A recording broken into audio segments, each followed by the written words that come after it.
안녕하세요. 정원선 수산나입니다. 기도를 부탁해 우리 모두 함께 기도 바치는 시간인데요. 오늘은 이헌준 베드로 신부님과 함께 하겠습니다. 신부님 안녕하세요. 안녕하십니까. 네. 내일은 세계 가난한 이의 날입니다. 이날의 의미는 프란치스코 교황님께서 올해 발표한 담화 주제에 고스란히 담겨 있다는 생각이 드는데요. 바로 토빗기 4장 7절의 말씀. 누구든 가난한 이에게서 얼굴을 돌리지 마라입니다. 교황님께서는 우리가 가난한 이에게서 얼굴을 돌리는 것이 예수님의 얼굴을 뵙지 못하게 하는 걸림돌이 될 거라고 말씀을 하셨는데요.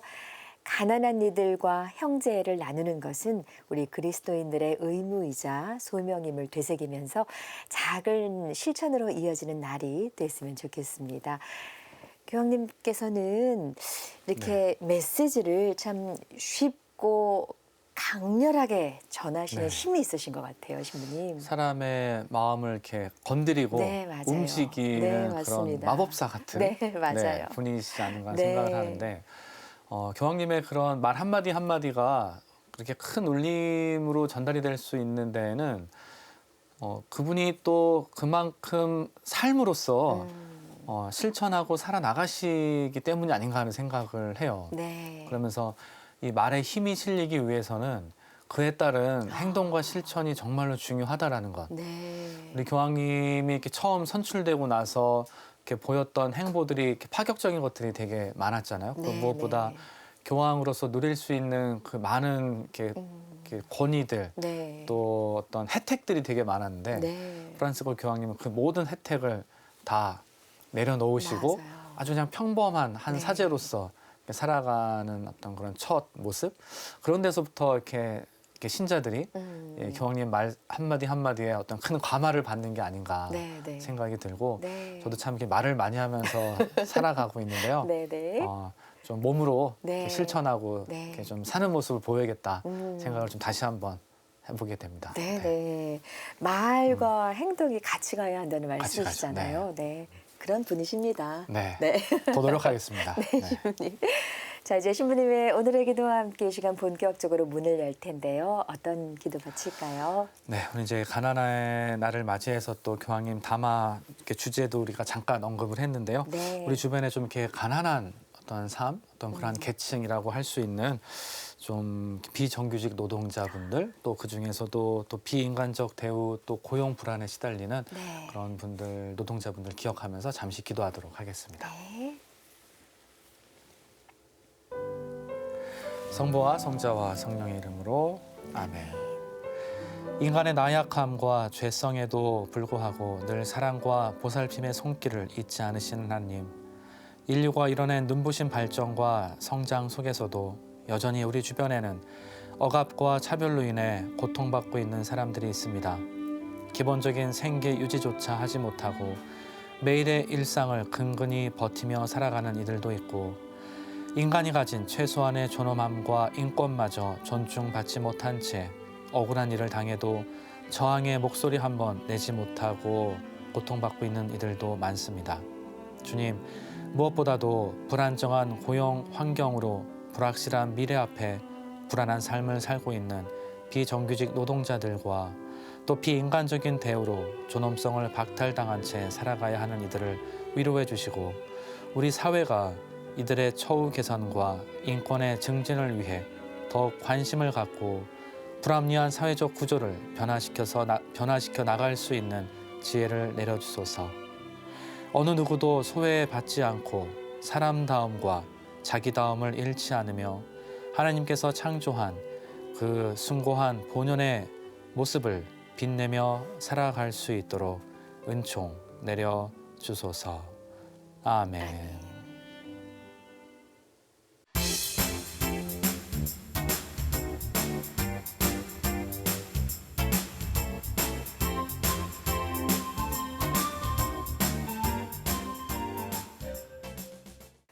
기도를 부탁해는 신부님과 수녀님께서 직접 상담과 기도를 해드리고 또 말씀으로 위로받았던 체험도 함께 나누고 있습니다. 상담을 통해서 위로받고 싶거나 기도 청하실 분들은 전화와 문자로 신청해 주시면 되는데요. 이용하실 전화번호는 지역번호 02-2273-1053, 2273-1053번입니다. 안내 멘트 들으신 후에 간단히 기도 사연 남겨주시면 되고요. 남겨진 전화번호로 저희가 다시 연락드리고 있으니까 편안한 마음으로 이용해 주세요. 또 100원의 정보 이용료가 부과되는 유료 문자 메시지 샵 5002로도 계속해서 사연 기다리고 있습니다. 우리 교회 여러분들의 많은 기도 참여 바라겠습니다. 이제 우리가 일상을 살면서 겪는 신앙과 교리에 대한 궁금증, 전화, 문자로 정하신 그 궁금증을 신부님과 함께 나눠보는 시간입니다. 먼저 사연부터 소개해드리겠습니다. 신앙생활을 다시 시작하려는 대학생 딸아이가 있는데요. 천년성체 후 6학년 정도까지는 신앙생활을 했었습니다. 이후 오랫동안 냉담을 했지만 요즘 다시 저와 함께 미사에 참여하고 있습니다. 하지만 너무 어릴 때 교리를 배운 터라 어려움을 느끼는데요. 미사 전례부터 성경 공부까지 차근차근 다시 배우고 싶어 하는데 이런 청년들을 위한 교육 프로그램이 있을까요? 인터넷 교리도 좋지만 가능하면 청년들과 어울리며 함께 공부하는 게 훨씬 좋을 것 같습니다. 라는 질문 보내주셨습니다. 일단 너무 기쁜 일이네요, 네. 신부님. 네. 다시 네. 이렇게 또 신앙의 길로 돌아오고 또 무엇보다 뭔가 더 알고 싶어 하는 네, 마음 네. 안에 어떤 갈망이 이렇게 피어나고 있다고 하니까 네, 그 모습이 너무 이쁘고 참 대견하기도 합니다. 맞습니다. 지금 이제 사연 보내주신 분의 내용처럼 뭐 우리나라 학생들이라고 해야 될까요? 젊은 시절에 이렇게 신앙 경험을 하는 아주 일반적인 좀 이렇게 패턴이죠. 네, 이렇게 맞아요. 초, 중, 뭐 중학교까지 이렇게 조금 열심히 하다가 또 우리 뭐 수험생 또 시기를 보내면서 잠시 네. 멀어졌다가 네. 이제 대학 생활 시작하고 혹은 이제 취업을 하면서 다시 좀 뭔가 이렇게 마음 깊은 곳에 그 갈망을 이렇게 신앙으로 네. 채우고자 하는 어떤 선택을 하는 우리 이제 그런 모습들을 좀 보게 되는데요. 무엇보다 이렇게 뭔가 이렇게 배우고자 하는 그 마음을 이렇게 좀 이렇게 채워줄 수 있는 게 좀 중요해 보입니다.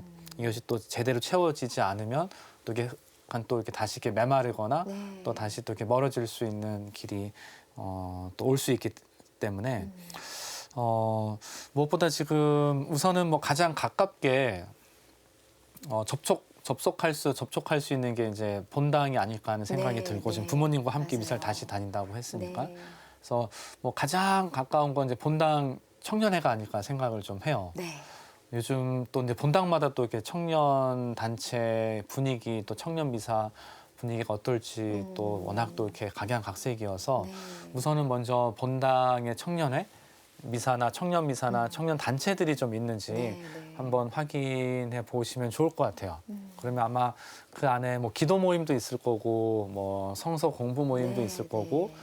또 뭐 전례부나 성가대 활동을 통해서 이렇게 뭐 말씀이나 혹은 찬양으로 또 신앙을 이렇게 계속 키워나가는 그런 단체들이 있을 테니까 그런 부분들을 한번 좀 알아보고 좀 가입을 하면 어떨까 네.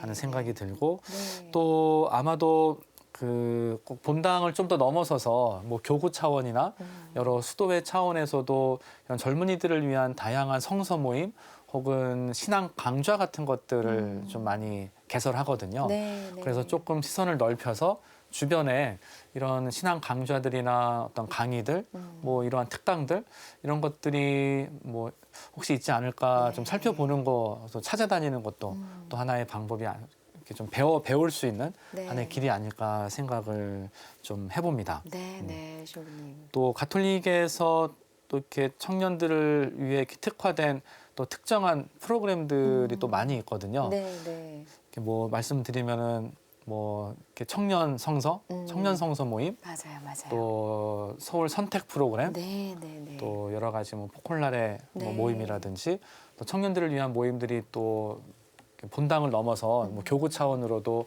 많이 움직이고 있으니까 이런 활동들도 단체들도 한번 알아보는 것도 큰 도움이 되지 않을까 네. 생각을 해보게 됩니다. 신부님께서 전에 한번 또 권해주신 방법인데 본당의 예비자 교리반에 가서 또 네네네. 강의를 들어보는 것도 예비자 교리반에 이렇게 들어가서 어른 네. 예비자 교리반에 그렇죠, 들어가서 그렇죠. 네. 재교육 차원으로 네. 들어보는 것도 네. 좋은 아이디어입니다. 네, 맞습니다. 맞아요. 또 내년 4월 부활대축일을 준비하는 또 예비자 교리반이 있을 네네. 거예요. 그죠? 예, 가서 함께 공부하시는 것도 좋을 것 같습니다. 일단 뭐 가장 중요한 마음의 준비가 딱 되셨으니까요. 네네네. 네, 네. 잘 하시리라 생각이 듭니다. 자, 두 번째 질문입니다. 저는 관면 혼배로 혼인을 했는데요. 개신교였던 시댁과의 종교 갈등으로 이혼을 했습니다. 아직도 저는 교회법상 혼인 상태인 것으로 알고 있는데요. 현재로서는 재혼을 할 생각이나 계획은 없지만 그렇다면 이 혼인을 무효화시킬 수는 없는 건지요. 반드시 재혼 시에만 조당을 풀 수 있는 것인지 궁금합니다. 또 혹시 지금의 상태로 다른 남자와 교제를 하게 된다면 죄가 되는 것일까요? 라고 질문 주셨습니다, 신부님. 네, 많은 이렇게 신자분들이 네. 이 가톨릭의 이렇게 혼인과 관련된 규정이 네. 너무 복잡하다고 이렇게 네. 가끔 이렇게 하소연도 하기도 하는데 사실 이게 우리 교회에서 이렇게 좀 조금 강조하는 이 혼인과 관련된 이렇게 규정들은 어찌 보면 더 그 사랑을 더 잘 키워나가고 더 이렇게 보호해주고 더 돌볼 수 있는 방안으로서의 규정이라고 생각하시면 좋겠습니다. 네. 그리고 무엇보다 좀 안타까운 게 이렇게 종교 갈등으로 이렇게 맞아요. 서로 이렇게 가졌던 그 네. 소중한 사랑에 대한 선택이 이게 좀 다시 깨지었다라는 게 너무나 좀 안타까운 현실이네요. 네. 종교라는 것이 사랑과 이해와 용서와 화해를 그러한 삶을 그러한 가치를 추구하는 어떤 그러한 공동체인데 오히려 이게 종교로 인해서 그것이 이렇게 갈등이 일어났다고 하니까 너무나 좀 안타까운 상황이 들고 무엇보다 사연 보내주신 분 좀 마음이 네. 좀 많이 좀 치유되고 네. 또 안정화되고 자신에게 일어난 그 일에 대해서 이렇게 너무 이렇게 마음 크게 이렇게 상심하지 않았으면 좋겠다는 생각을 좀 먼저 말씀드리고 싶네요. 네. 말씀드리고 네. 싶고 네. 우선은 관면 혼배 이후로 다른 어떤 행정적인 절차를 거치지 않으셨으면 우리 사연 보내신 분은 교회 안에서는 아직 이제 이렇게 혼인 관계에 있는 상태로 남아 있을 겁니다. 네. 남아 있고 그래서 이제 이것을 이렇게 무효화시킨다라는 걸 알고 계시는 것 같은데 너무 이게 뭐 복잡하거나 뭐 어려운 어떤 절차나 네. 일이 아니니까 네. 우선은 그 본당 신부님께 본인의 이렇게 상황을 이렇게 좀 잘 네. 이야기하면서 네.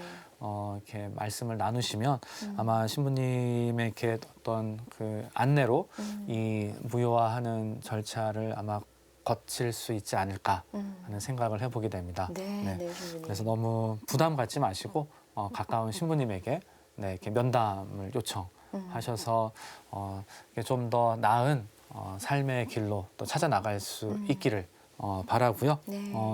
물론 지금 상태에서 어떤 분과 새로운 이렇게 관계를 교제를 해 나가는 건 큰 문제는 아니니까 뭐 사랑을 하는 게 죄가 될까요? 네. 이렇게 교제하거나 관계를 맺는 건 이제 괜찮은데 이제 이것이 이제 재혼이나 이제 혼인으로 나아가기 위해서는 이렇게 무효화 과정을 꼭 거쳐야 된다라는 것, 네. 그것을 이렇게 마음속에 이렇게 담으시고 그것을 이렇게 좀 필요한 일을 진행해 나가 보시는 것도 좋겠다는 생각을 해보게 됩니다. 네.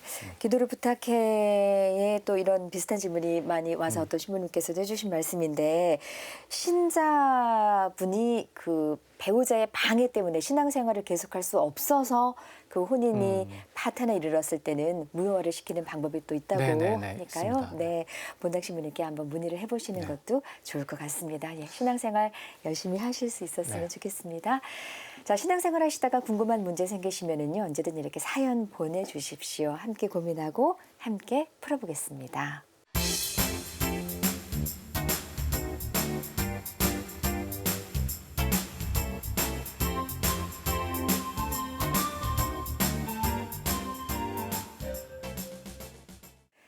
기도를 부탁해 방송 보시면서 기도가 필요하신 분들은 전화와 문자, 홈페이지를 통해서 신청하실 수 있는데요.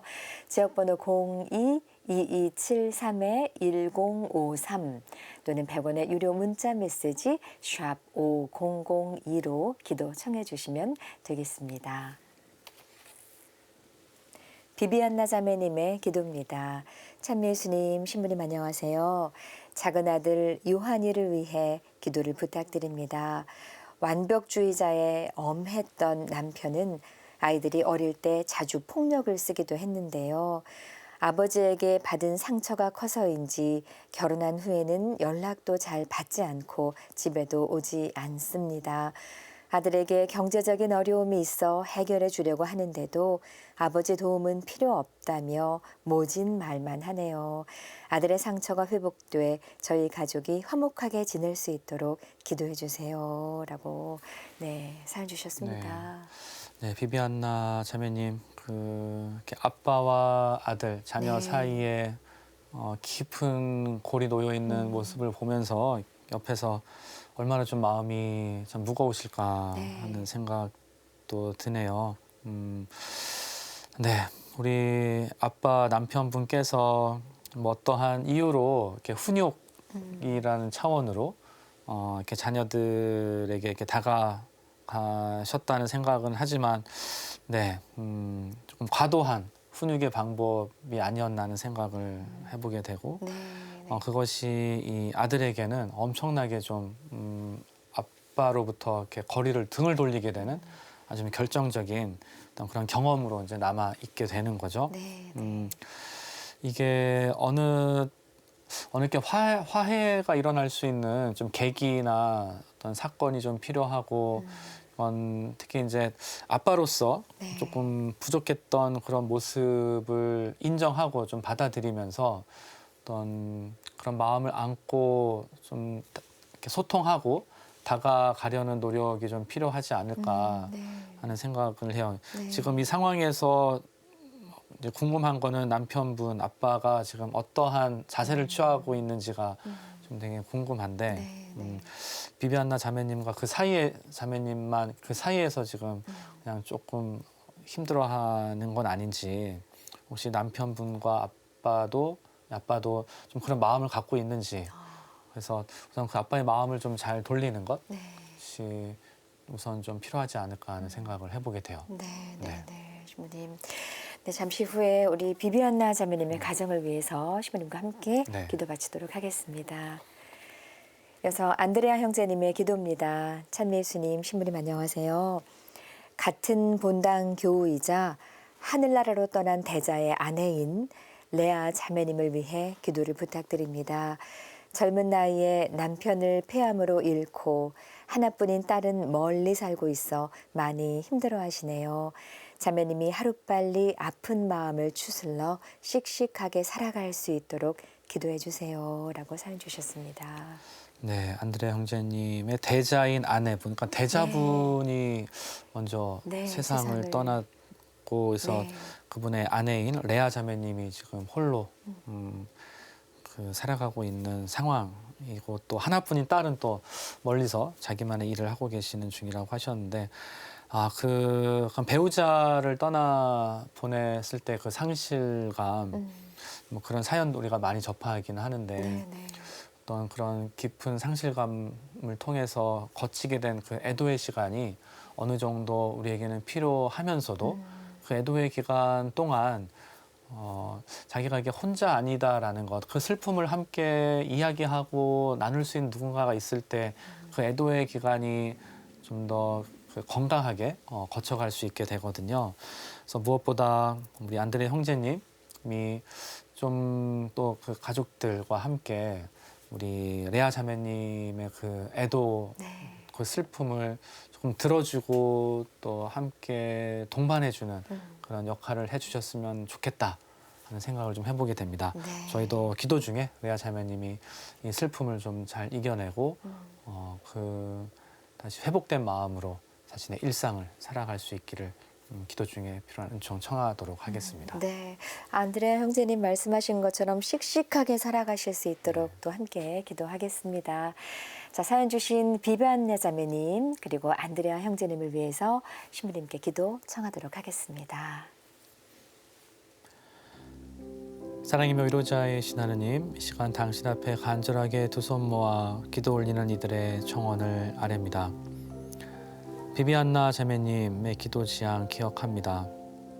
작은 아들 요한 그리고 아빠 사이에 놓여 있는 그 깊은 갈등의 골이 다시 화해와 용서와 사랑으로 메꿔져 이 둘이 다시 만나 대화 나누고 또 부모와 자녀로서의 관계를 회복할 수 있도록 이끌어 주셔서, 무엇보다 우리 아빠는 본인이 과도하게 아이를 교육하고 훈육하기 위해 저질렀던 그 자신의 폭력을 성찰하고 또 돌아보면서 아들에 향한 용서를 청할 수 있는 마음을 길러주시고, 또 우리 아들에게는 아빠로부터 받은 그 깊은 상처와 또 그 화를 다시 한번 돌아보고 그 마음 안에 또 깊은 사랑이 있었음을 발견하고 느낄 수 있도록 이끌어 주셔서 다시 이 가족이 하나로 모아져 건강한 성가정으로 성장해 나갈 수 있도록 필요한 은총 내려주소서. 또한 우리 사랑하는 배우자를 떠나보내고 깊은 상실감에 빠져 있을 레아 자매님 기억합니다. 남편을 폐암으로 잃고 또 하나뿐인 딸마저 멀리 살고 있는 관계로 홀로 정말 외로이 이 무거운 슬픔의 시간 또 애도의 기간을 보내고 있습니다. 당신께서 주실 수 있는 그 깊은 위로를 우리 레아 자매님 마음 안에 채워주시고, 우리 레아 자매님이 이 죽음의 상실을 넘어서 우리 희망과 또 부활의 삶으로 거듭날 수 있도록 레아 자매님 이끌어 주시고, 또 무엇보다 당신 품 안에 있을 우리 남편분 영원한 안식 당신께서 내려주시고 이 모든 가족에게 당신의 위로와 평화 채워주소서. 이 모든 기도 우리 주 예수 그리스도를 통하여 비나이다. 아멘. 네, 비비안나 자매님 그리고 안드레아 형제님의 사연으로 함께 기도 바쳤습니다. 이제 짧게 청하신 사연으로 화살기도 함께 바치겠습니다. 7476님의 기도입니다. 저희 엄마와 잘 지낼 수 있도록 해주시고 저희를 위험으로부터 안전하게 지켜주세요. 사랑하신 하느님, 7476님 기도 지향 기억합니다. 지금 이들을 불안하게 하고 두려워하게 하는 그 위험으로부터 이들을 보호하고 지켜주시어 마음속에 깊은 희망과 기쁨 속에서 정말 이 둘이 살아나갈 수 있도록 용기와 힘을 내려주소서. 아멘.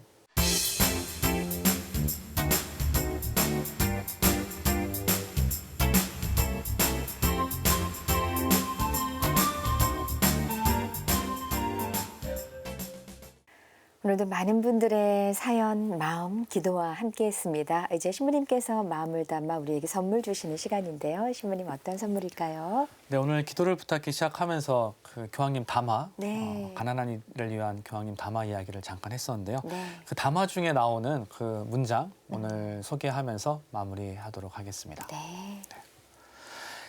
가난한 이에 관하여 이야기할 때 수사적 과장에 빠지기 쉽습니다. 이는 통계와 숫자라는 수준에 머물려는 교활한 유혹이기도 합니다.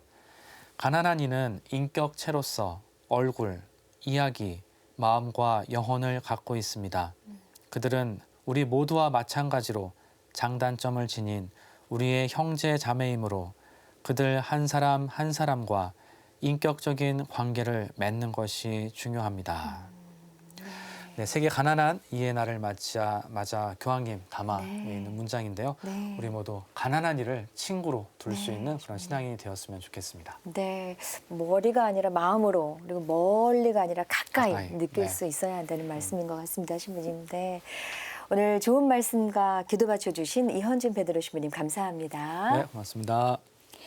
오늘도 함께해 주신 많은 분들께 감사드리며 저희는 다음 시간 다시 인사드리겠습니다. 안녕히 계십시오.